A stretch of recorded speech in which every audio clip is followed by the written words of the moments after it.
नमस्ते, अस्सलाम वालेकुम, सत श्री अकाल, गुड आफ्टरनून। अच्छा, इस वक्त हमारे साथ चमन लाल हैं, जिनका ताल्लुक जो है वो लाहौर से है। एक खुद समाज सेवा फाउंडेशन ऑर्गेनाइजेशन के चेयरमैन भी है और बहुत कम टाइम के लिए कराची में आए थे और वो टाइम के बाद भी हमारे लिए वो चमन भाई ने टाइम निकाला। तो चमन भाई, हम आपको थैंक यू करते हैं ज्ञान वर्षा स्टूडियो के अंदर। Thank you so much bro for inviting और ज्ञान वर्षा प्लेटफॉर्म पे इनवाइट करने के लिए। और हमारी शुभकामनाएं हैं कि आपका ये चैनल जो है चलता रहे और आप कम्युनिटी की डेवलपमेंट पे और अवेयरनेस पे काम करते रहें। बड़ा हम पता है कि आपको बड़ा बिजी शेड्यूल है लाहौर से आने के बाद कराची में।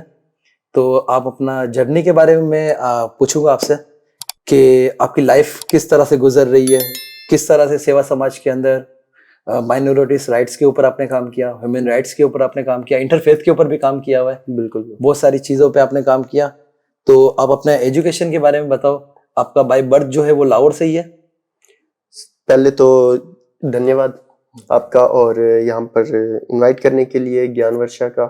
और आप सबके लिए पहले तो शुभकामनाएं कि आपका ये चैनल जो है आगे चलता रहे और आप इसी तरह समाज की सेवा करते रहें। तो बेसिकली तो मेरी जो पैदाइश है वो डिस्ट्रिक्ट रहीम यार खान चोलिस्तान के एरिया से है। और मैंने जो अपनी तमाम तालीम है वो 2015 तक यहाँ पे ही रहीम यार खान में ही हासिल की। 2016 में मैं लाहौर शिफ्ट हुआ और वहाँ पर जो है मैंने एक ऑर्गेनाइजेशन का पहला सेशन अटेंड किया फरवरी 2016 में, और सीसेल एंड आरएस चौधरी फाउंडेशन की तरफ से। तो उस वक्त पता चला कि माइनॉरिटीज के इश्यूज क्या हैं, मतलब जो चीज़ें मैं फेस करता था वो मैंने वहाँ पर हाईलाइट की। तो तब एक माइंड में चीज़ आई कि भाई ये चमन लाल जो चीज़ें फेस कर रहा है तो डेफिनेटली बाकी जो लोग हैं वो भी फेस करते होंगे, राइट। तो यही सोच आई कि आगे जो हमारी यूथ आ रही है उनके जो मसले मसाइल हैं उन्हें सॉर्ट आउट करना चाहिए, अपने जो कम्युनिटी के मसले मसाइल हैं उनके सोल्यूशन के लिए स्ट्रगल करनी चाहिए। और मैंने खुद को जो है इस फील्ड में शफल किया। तकरीबन 4 साल जो है मैंने डिफरेंट नेशनल और इंटरनेशनल ऑर्गेनाइजेशंस के साथ वॉलंटियर वर्क किया और 2 साल as a professional as a project officer काम किया। हमारा प्रोजेक्ट था social and economic empowerment of minorities. उसमें जो गवर्नमेंट की हमारी स्कीम्स होती हैं उसकी हम अवेयरनेस देते थे डिफरेंट कम्युनिटीज में जाके। और कम्युनिटीज में जो है मैंने तकरीबन 40+ सेशंस करवाए थे जिसमें हमने 1000+ जो है बेनिफिशरीज बनाए थे, जिन्हें हमने अवेयर किया कि गवर्नमेंट की स्कीम से आपने किस तरह फायदा हासिल करना है। और मेरी जो जर्नी 2016 में स्टार्ट हुई थी तो फरवरी में सेशन अटेंड किया, लेकिन मई में ही मैं यहाँ पे सिंध आ गया था एक यूथ का नेटवर्क बनाने के लिए, क्योंकि एक उस वक्त मोटिवेशन थी कि हमारी यूथ को किसी तरह यूनाइट किया जाना चाहिए। और उस वक्त जो हमने एक स्टार्टअप लिया कि माइनॉरिटी यूनाइटेड फॉर चेंज। ये हमारा एक छोटा सा इनिशिएटिव था, हमारे यूथ के लड़के उसमें शामिल थे। उसमें बाकायदा मैंने सिंध से जो हमारे एक्टिविस्ट हैं उन्हें भी इंगेज करने की कोशिश की, उनसे मुलाकातें की। 4 साल के बाद हमारे मतलब कोई इश्यूज, फोर्स कन्वर्जन का एक मसला होता है जो बहुत ज्यादा हाईलाइटेड है और हमारी माइनॉरिटीज की बच्चियों के साथ जो जबरी मजहब तब्दीली हो रही होती है। 2018 में एक केस हुआ था मोनिका का हाला से। तो जब वो केस मुझे पता चला तो उसके बाद मैंने अपनी जो सेविंग्स थी डिफरेंट ऑर्गेनाइजेशंस को मैंने अप्रोच किया कि फोर्स कन्वर्जन पे मैं एक डॉक्यूमेंट्री बनाना चाहता हूँ। तो इस टॉपिक पे कोई भी आगे आने को तैयार नहीं था। तो मेरी अपनी जो सेविंग्स थी उस बेस पे मैं सिंध आया, मैंने इंटीरियर सिंध का सफर किया और इस्लाम कोर्ट से लेके कराची, हैदराबाद, हाला और जो हमारे मतलब केसेस थे, विक्टिम फैमिलीज थी, उनसे मुलाकात की। ह्यूमन राइट डिफेंडर्स जो इन केसेस को डील कर रहे होते थे उनसे मुलाकात की। जो वकला हैं जो ये केसेस लड़ रहे होते हैं उनके मैंने इंटरव्यूज कंडक्ट किए और एक चीज को एनालाइज करने की कोशिश की कि आखिर ये चीजें क्यों हो रही हैं। तो मसाइल भी आए बीच में बहुत ज्यादा, लेकिन उनको टैकल करते हुए उनकी एक पूरी रिपोर्ट बनाई जो मैंने यहाँ पे 3 महीने का सर्वे किया था फोर्स कन्वर्जन पे। वो मैंने हमारे पार्लियामेंटेरियंस को सबमिट करवाया इस्लामाबाद में। और उसके बाद जो है मैंने सोशल मीडिया पर स्पेशली फेसबुक पे जो है हमारा एक कैंपेन रन की फोर्स कन्वर्जन पे ही। और वो कैंपेन जो है हमारी तकरीबन इंटरनेशनल लेवल तक हाईलाइट हुई और कुछ गवर्नमेंट डिपार्टमेंट्स ने भी अप्रोच किया और उन्होंने एश्योरिटी दी कि हम जो है इस पे काम करेंगे बाकायदा। और एक कमेटी भी बनाई गई थी फोर्स कन्वर्जन पे तो जिन्होंने लेजिस्लेशन करनी थी। तो मेरी जो अभी तक की, मैं खुद को ये नहीं कहता कि मैं परफेक्ट हूँ, मैं ये भी नहीं कहता कि मैंने कोई अचीव किया, लेकिन मैं खुद से सेटिस्फाई हूँ। जब मुझे एक केस मिला, हमारे मतलब साउथ पंजाब का ही एक बच्चा था 10 साल का जिसकी फोर्स कन्वर्जन हुई थी, तो हमारे कुछ मेंटोर्स की मदद से और हमारे कुछ गुरुज जो हमें सिखा रहे होते हैं सोशल सेक्टर में, तो उनकी मदद से उस बच्चे को जो है वापस लेके आए। तो मैं समझता हूँ कि ये मालिक का शुक्र है कि इस काम के लिए चुना गया। तो अभी जो है फिर 6 साल जो ये काम किया है, उसके बाद फिर अपनी ऑर्गेनाइजेशन के स्टार्टअप का सोचा, समाज सेवा फाउंडेशन का। तो वो हमारी जो है तकरीबन लास्ट मंथ रजिस्टर हुई है। आगे जो है कम्युनिटी के लिए काम करने का सोच रहे हैं। और मैं जो है अभी सिलेक्ट हुआ हूँ काइसीड फेलोशिप के लिए, इंटरनेशनल फेलोशिप है। और उसकी हमारी जो फर्स्ट ट्रेनिंग है वो हुई थी पुर्तगाल में, सेकंड ट्रेनिंग अभी नेपाल में होने जा रही है। और काइसीड जो है king Abdullah bin Abdul Aziz inter religious and intercultural dialogue. तो ये एक सेंटर है जो डिफरेंट ओवरऑल दी वर्ल्ड जो है डिफरेंट कम्युनिटीज के लोगों को हर साल इंगेज करता है। 20 to 25 लोग जो होते हैं। ऑल ओवर पाकिस्तान से? नहीं, ओवरऑल दी वर्ल्ड। अच्छा, वर्ल्ड से करते चॉइस करते हो? 65 कंट्रीज में से 1000 प्लस एप्लीकेशंस होती हैं, जिसमें से सिर्फ 20 to 25 सिलेक्ट होते हैं। तो पाकिस्तान से जो है वो हर सिटी से उठाते हैं? नहीं, ये कराची? पाकिस्तान से कभी एक उठाते हैं, कभी मतलब 2 सिलेक्ट होते हैं। अभी जो है पाकिस्तान से 2 सिलेक्ट हुए, एक इस्लामाबाद से है और एक हिंदू कम्युनिटी से। मैं पहला हिंदू लड़का हूँ जो यहाँ से पाकिस्तान को रिप्रेजेंट कर रहा हूँ। ज्ञान वर्षा और अंतिम यात्रा की पूरी टीम आपको बहुत बहुत मुबारकबाद देती है इस बात में कि भगवान आप पर कृपा करे, गुरु महाराज आप पर कृपा करे और इस तरह से सिलसिला चलता रहे। बस ये एक कोशिश है कि कम्युनिटी के लिए कहते हैं कि अपने हिस्से का दीप जलाते चले, बाकी उस मालिक पे छोड़ना चाहिए।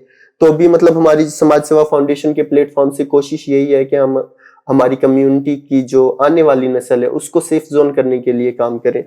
जो हमारे इश्यूज है हम उनकी अवेयरनेस दें, हमें जो कॉन्स्टिट्यूशन में राइट्स दिए गए हम उनकी अवेयरनेस दें, ताकि उन्हें पता हो कि yes they are also a Pakistani.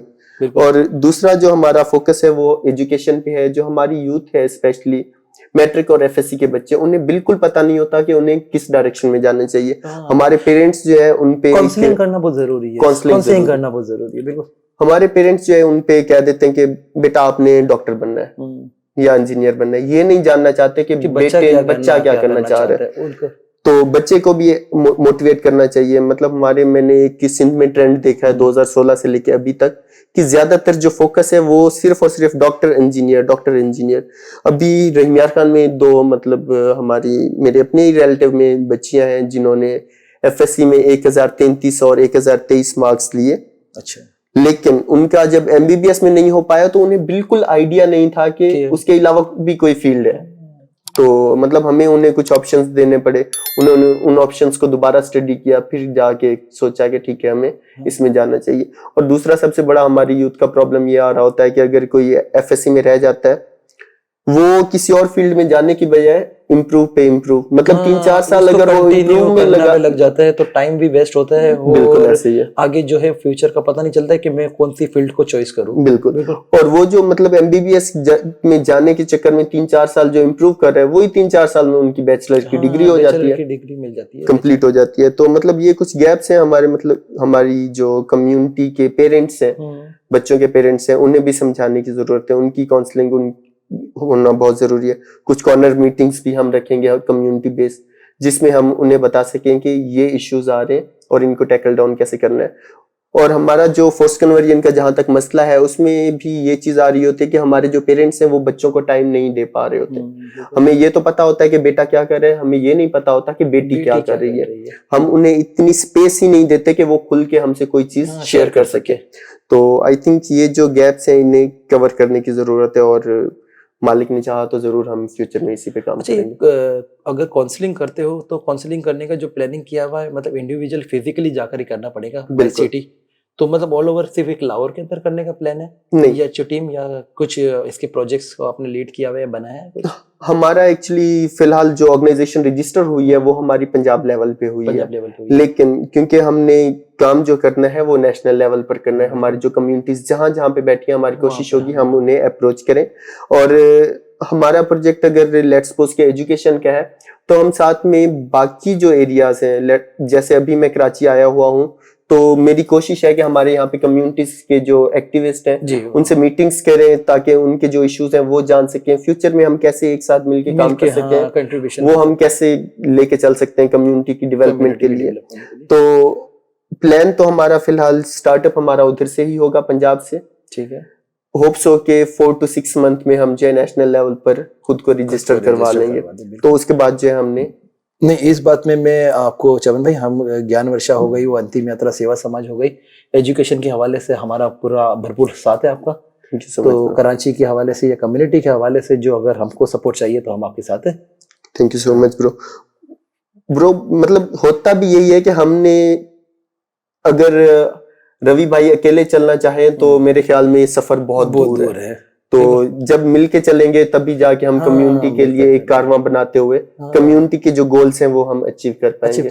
और मिलकर एक एनजीओ का काम भी है कि मिलकर काम करना। बिल्कुल ऐसे ही, क्योंकि देखो एक प्लेटफॉर्म जिस तरह से आपने अगर एजुकेशन पे काम कर रहे हो, तो मैंने आपको पहले बताया कि हमारे ऑलरेडी 4 प्रोजेक्ट चल रहे हैं। बिल्कुल, एक आई केयर प्रोजेक्ट चल रहा था अंतिम यात्रा सेवा समाज के प्लेटफॉर्म से, दूसरा वोकेशनल ट्रेनिंग सेंटर जिसमें हिंदी और गुजराती की भी है एजुकेशन के हवाले से, और एक इमरजेंसी रिस्पांस डिजास्टर्स पे भी हमारा काम चल रहा है। तो जो हमसे बनेगा, अंतिम यात्रा सेवा समाज से बनेगा, वो भरपूर हम आपके साथ ही है, समाज सेवा फाउंडेशन के साथ है। और कराची के हवाले से, अपनी कम्युनिटी के हवाले से जो भी इशू आते हैं वो हमसे शेयर कर सकते हैं, हम आपसे शेयर करेंगे कि किस तरह से ये सिलसिला और कम्युनिटी को डेवलप किस तरह से कर सकते हैं। Thank you so much bro. और दूसरा मतलब मैं एक छोटी सी, मतलब यहाँ पर हमारे सिंध में डिफरेंट ऑर्गेनाइजेशंस काम कर रही हैं जो हिंदू कम्युनिटी की, हमारी कम्युनिटी की डेवलपमेंट के लिए आगे हैं बहुत ज्यादा। तो पंजाब में इस तरह की कोई भी ऑर्गेनाइजेशन अभी नहीं है, और वहां पर हमारी तकरीबन 6.5 लाख हिंदू कम्युनिटी रहती है ओवरऑल दी पंजाब। तो आई थिंक यहाँ पर जो ऑर्गेनाइजेशंस काम कर रही हैं उन्हें मूव ऑन करना चाहिए पंजाब की तरफ भी। अगर उन्हें कहीं पे एनओसी की जरूरत है या कोई इश्यूज हो रहे हैं, वो हम आपको प्रोवाइड करेंगे, हम आपको लेके देंगे परमिशन। किसी भी डिस्ट्रिक्ट में आप काम करना चाहें, आप हमें ऑन बोर्ड ले सकते हैं, हम आपको हर डिस्ट्रिक्ट में परमिशन लेके काम करने की इजाजत दे देंगे। बिल्कुल इसी तरह होता है कि सिलसिला। और दूसरा जो हमारा समाज सेवा फाउंडेशन का एक और फोकस ये है कि जो बैकवर्ड एरियाज है, मतलब थरपारकर में मैंने जब विजिट किया था तो आई स्टिल रिमेम्बर के वहां पर डिफरेंट एनजीओ काम कर रही हैं, मेडिकल कैंप्स भी लग रहे होते हैं। लेकिन हमारा जो एरिया है वो है चोलिस्तान का, वो भी थरपारकर की तरह ही है, बॉर्डर एरिया, और वहां पर जो है हेल्थ फैसिलिटीज ना होने के बराबर। तो हमने फ्यूचर में ये भी सोचा हुआ है कि हमने वहां पर मेडिकल कैंप्स ऑर्गेनाइज करवाने उन एरियाज में जिन एरियाज में हेल्थ की एक्सेस बिल्कुल भी नहीं है, सर्विस नहीं मिलती है, लोग तक मेडिसिन या तमाम चीजें पहुंचती है, तो वहां तक आप उस सर्विस को पहुंचाएं। बिल्कुल बहुत अच्छी सोच है और अच्छी चीजें हैं। हम प्रार्थना करते हैं और हमारा सपोर्ट है कि जो भी हमसे बनेगा और आपके साथ सपोर्ट करेंगे चीजों के हवाले से। Thank you so much bro. अच्छा, दूसरा चमन भाई, इस लाइफ के अंदर और इनकी आपने समाज सेवा फाउंडेशन के अंदर जितना काम किया, उससे पहले भी आपने अपनी ऑर्गेनाइजेशनों में जो काम किया, क्या चैलेंजेस का सामना करना पड़ा? एक तो जो सबसे प्रायोरिटाइज चैलेंज हम कह सकते हैं, या सबसे बड़ा चैलेंज, वो हमारे जो बड़े हैं उनके माइंडसेट में ये बात लेके आना कि भाई सोशल सेक्टर बुरा नहीं है, आपको कम्युनिटी के लिए आगे आना चाहिए और कम्युनिटी की डेवलपमेंट पे काम करना चाहिए। और अगर आपके कुछ इश्यूज हैं तो उन इश्यूज को आपको दबाना नहीं चाहिए, आपको बोलना चाहिए, आपको गवर्नमेंट के डिपार्टमेंट्स को अप्रोच करना चाहिए। और हमारे जो एक्टिव लोग हैं आप उनसे डिस्कस करें कि भाई ये हमारे मसले हैं, इनको किसी तरह सॉर्ट आउट किया जाना चाहिए। मैंने मतलब हमारे साउथ पंजाब में तो यहाँ तक सुना है कि अगर कोई हैवी इशू भी फील कर रहा है ना, कोई हायर अथॉरिटी का बंदा हमारा, तो वो भी कहता है कि नहीं भाई बस टाइम गुजार लेते हैं। मुझे अभी भी याद है कि मैं कोई जून 2021 में गया हुआ था, मुझे डिप्टी कमिश्नर रहीम खान ने बुलाया हुआ था, एक 1-to-1 मीटिंग थी हमारी माइनॉरिटीज के इश्यूज पे। तो उस वक्त जो है उनसे मुलाकात हुई, डिस्कस हुई चीजें, डिस्क्रिमिनेशन वगैरह जो हमारी कम्युनिटी के बच्चे फेस कर रहे होते हैं, हमारी कम्युनिटी फेस कर रही होती है। तो उन्होंने कहा कि आप केस वेरीफाई करें, हम जो है अगर किसी रेस्टोरेंट में हो रहा है तो हम रेस्टोरेंट ही सील करते हैं। मैं एग्जांपल सेट करूंगा कि रहीम खान में ये चीज बर्दाश्त नहीं की जाएगी। तो कोई 5 मिनट की दूरी पर एक डिप्टी डायरेक्टर का ऑफिस था। अच्छा, तो वहां पर जो है पापा को कोई काम था, तो पापा डिप्टी डायरेक्टर साहब से मिलने गए। मैंने उनसे पूछा कि हाँ भाई पानी पीना है, तो कहते पीछे ये किचन है, आप गिलास उठा लें पानी पी लें। मैंने कहा ठीक है ये आपको बोला? जी। अच्छा। तो मैंने गिलास उठाया, मैं पानी पीने लगा, तो अभी हाफ गिलास भरा है। मुझे कहते कि आप किसके साथ हैं? मैंने कहा अंदर पापा गए हैं। तो कहते कृष्ण राम। मैंने कहा जी। आपको पूछना चाहिए था कि आपने किस गिलास में पानी पीना है। मैंने कहा ओके। तो मैंने कहा अगर मुझे पूछना चाहिए था कि मैंने किस गिलास में पानी पीना है तो काइंडली यहाँ पर एक नोटिस बोर्ड लगा के रखें कि माइनॉरिटीज का अगर कोई बंदा किसी गर्मी में भी आ रहा है ना, वो यहाँ पानी नहीं पी सकता। तो मैंने कहा मैं जानूं फिर गवर्नमेंट जाने। तो कहते आप कुछ भी कर लें, हमने तो आपके 18वें और 19वें स्केल के ऑफिसर को भी सेपरेट गिलास रखवाए हुए हैं। ये उनकी स्टेटमेंट थी। तो मैंने कहा ठीक है, उन्होंने आप रखे होंगे, वो नहीं बोल रहे, लेकिन मैं डिप्टी कोऑर्डिनेटर हूँ साउथ पंजाब का for human rights and minorities affairs. तो मैं तो डेफिनेटली गवर्नमेंट डिपार्टमेंट में ये बात करूंगा, और मैं लाहौर से स्पेशली मीटिंग के लिए आया हूँ। तो जब उन्हें पता चला कि भैया ये गवर्नमेंट का बंदा आया हुआ है, तो कहते सर प्लीज आप पानी पिए। तो यहाँ से एक चीज माइंड में आई कि जो बंदे मुझे कह रहे हैं गवर्नमेंट के लोग कि हमने आपके 18वें से 19वें स्केल के ऑफिसर को सेपरेट गिलास रखवाए हुए हैं, तो वो कम्युनिटी की बाकी लोगों के साथ क्या करते होंगे? 4.5 लाख हिंदू कम्युनिटी रहती है रहियार खान में, तो उनके साथ तो डेफिनेटली ये रवैया अभी तक हो रहा होगा। तो ये जो इश्यूज है हमारी कम्युनिटी के लोगों को, और वो बोल भी नहीं पाते, सिर्फ ये डर होता है कि आजकल कोई भी बदला निकालने के लिए रिलीजन यूज कर लेते हैं। मतलब आपके पे कोई भी एलिगेशन लगा सकते हैं, ब्लास्फेमी के कोई इल्जाम लगा दे, आप कुछ भी नहीं कर सकते उसमें। हमारे नौतन राम जो है अभी डैरकी में वो फंसे हुए हैं, तो उनका कुछ भी नहीं हो पा रहा। तो इस वजह से भी हमारी कम्युनिटी के लोग जो है चुप रह जाते हैं। तो मेरी जस्ट उनसे यही रिक्वेस्ट है कि अगर आपको कहीं पे कोई इश्यूज फेस करने पड़ रहे हैं, आप सामने नहीं आना चाह रहे, तो आप हमें बताएं। हाँ, आपसे हम कांटेक्ट आपकी करें। आवाज बनेंगे। हाँ, आपसे कांटेक्ट करें और आपसे राब्ता करें तो बिल्कुल वो आपकी आवाज बने। ऐसे ही। चवन भाई थैंक यू वेरी मच कि आपने अपना कीमती टाइम दिया हमें, थैंक और यू सो बहुत मच। कम समय के अंदर, बहुत कम टाइम के लिए आप कराची आए थे और ज्ञान वर्षा को आपने टाइम दिया इस स्टूडियो में। एक बार फिर हम आपको थैंक यू करते हैं। Thank you so much. Thank you very much. Thank you so much. अच्छा, ये थे चमन लाल जो अपनी लाइफ ऑफ जर्नी के बारे में बताया, अपना एक्सपीरियंस शेयर किया, अपने चैलेंजेस के बारे में बताया कि क्या क्या चैलेंजेस आना पड़ा। और हम दुआ करते हैं कि इसी तरह सोशल एक्टिविटीज़ के अंदर इनका वुमेन राइट्स डिफेंडर बने रहे और कम्युनिटी के हवाले से कम्युनिटी की हेल्प करे। Thank you very much.